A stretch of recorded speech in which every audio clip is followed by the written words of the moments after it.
يوم جميل من أول أيام العام الدراسي الجديد، أقام قسم النشاط الرياضي في تربية المثنى مراسيم رفع العلم العراقي في مدارس المحافظة، وسط هتافات وأمنيات بأن يعود العراق إلى سابق عهده وطرد الجماعات المسلحة من أرضه وعودة العوائل النازحة إلى مناطقها.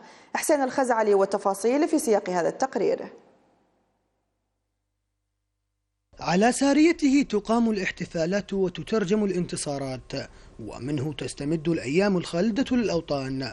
ذلك هو العالم العراقي الذي اعتلى مدارس محافظة المثنى مع بدء العام الدراسي الجديد في مراسيم جميلة أقامها قسم النشاط الرياضي في مديرية التربية، ووسط كلمات وهتافات تغنت بحب الوطن والانتماء لتربته الطاهرة. حقيقة ارتأت المديرية العامة لتربية المثنى بأنه تحتفل بالعام الدراسي الجديد بفعالية مراسيم رفعة العلم. الغاية من هذا الاحتفال والغاية لاختيار هذه الفعالية لأنه خاصة في هذه المرحلة نحن أحوج بغرس حب الوطنية وحب الوطن.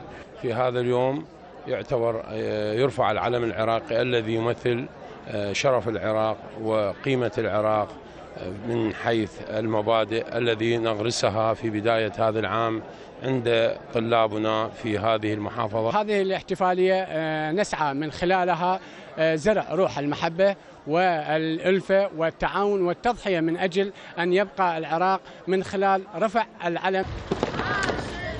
المشاركون أكدوا على قدسية العلم العراقي في نفوسهم بكل حب واقتدار، مؤتمنين بالوقت نفسه أن يعود العراق شامخا موحدا تحت راية العراقيين في فرحة وطنية تكتمل بطرد المجاميع المسلحة من أرض العراق وعودة العوائل النازحة إلى مناطقهم معززين وسالمين.